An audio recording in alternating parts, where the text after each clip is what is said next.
episode of Chad and Friends Beer Reviews. I got Chad B joining me again. Hello. We just reviewed, well, not really reviewed, just sampled 4 of your home brews, and I remember you saying that you really like hoppy beers. I'm a hophead. Yeah. Had I known, I would have worn my shirt that says hophead. Yeah. And well, we're drinking a hoppy local beer today. This is Brown's IPA, made across the river in Troy. Have you been to Brown's? Oh, religiously? Yeah, I'm a regular there too. I find most of their beers are a lot better on tap than they are on the bottle. But I haven't actually reviewed the IPA for Chad's beer review, so I figured let's get a double dose of Chad to review it. You want to read that description on the back? Sure. Cheers. Sturdy, malty, and all kinds of hoppy. This is one fine ale. Our IPA pours in amber gold with a distinctively rich flavor, significant noble hop aroma, and soft white and creamy head. We blend 2-row pale, 2-row brewers, and Carapils malt with the finest quality Fuggles, Chinook, and Cascade hops to brew our complex and very tasty version of India Pale Ale. Please enjoy responsibly. Yep.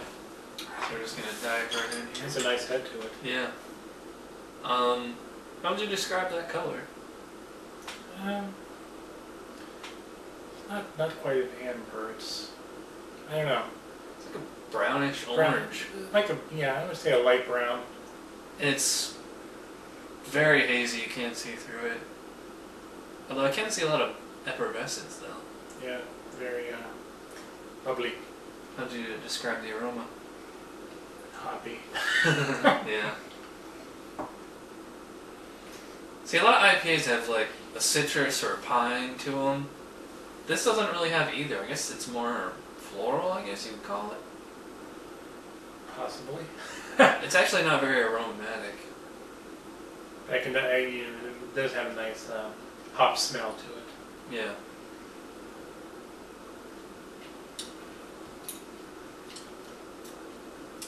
It's definitely very bitter.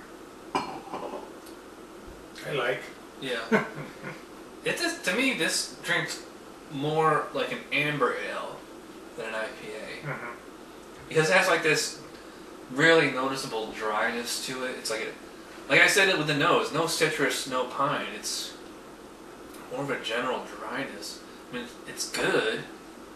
It's just not super typical of your IPA. I like the mouthfeel.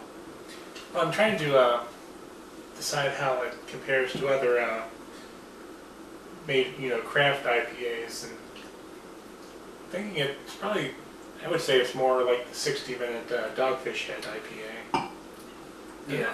It'd be interesting to know if they, continually hop it, or if they hop in the beginning and then hop at the end to give the aroma. I think what they are going for here is more of like a British style IPA, because Fuggles and Chinook I think are British hops. Cascade is typical about American IPAs. Yeah. Not sure about the malts, but it's a lot different than most American IPAs that I've had. Like I said, like the thing that sticks out to me that I guess the most is the kind of overall dryness to the palate. But the hops don't linger here. You're not like... Yeah. And that's why, I kind of like that in an IPA, but Yeah. I also like to taste, different IPAs. So.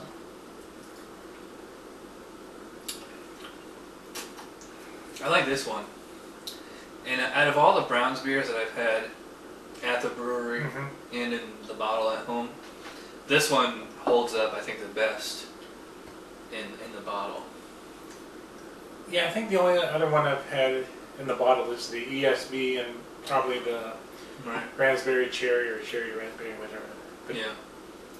This does almost kind of taste, it's very similar to like a really strong ESB.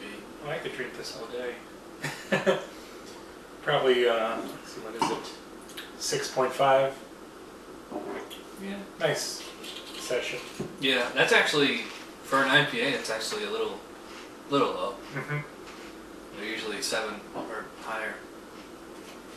Even though it's like very bitter, it's I guess it's kind of like soft in the mouthfeel. It doesn't like dance on your tongue, and it finishes pretty smooth.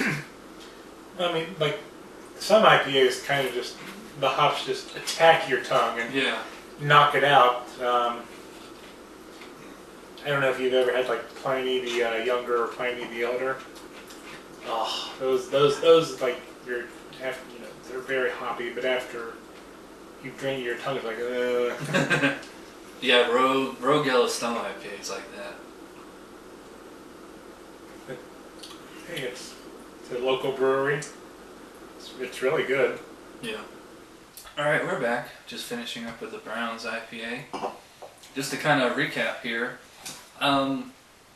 it's a very hoppy beer, noticeably, but unlike a lot of the other American IPAs, it's not citrusy, it's not piney. It's kind of like a dry British style bitterness, almost like an ESB.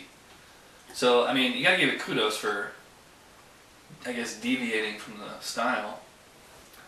It's actually fairly drinkable. I would love to, and I have paired this with like a steak or a burger at the brewery. Finishes smooth, not too heavy, and not too light. So it's just not blowing my mind. So I'm gonna give this an 8 out of 10. Well, I mean, when I drink a IPA, I usually like for to have it really, really hoppy and just knock the crap out of my tongue. And this is a nice, moderate, feel, taste, bitterness. I'd like to know the IBUs though. Just inquiring minds want to know.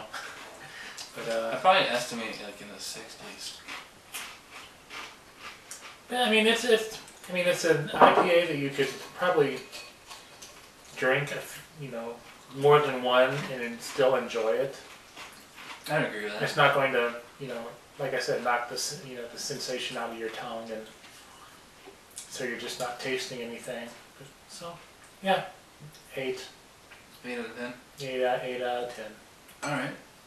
Well, I guess that does it for this episode. Thanks to Chad for coming out. If you just saw, check out our last episode where we did the homebrew sampling. And hopefully this won't be the last time you see him. So okay. He doesn't stop I like beer more often. Yeah. He said he's got a 𝗕𝗏𝗧𝗏 at home brewing, so maybe we'll try that one down the road. So thanks for coming out, and no problem. We'll see you guys next time. Cheers.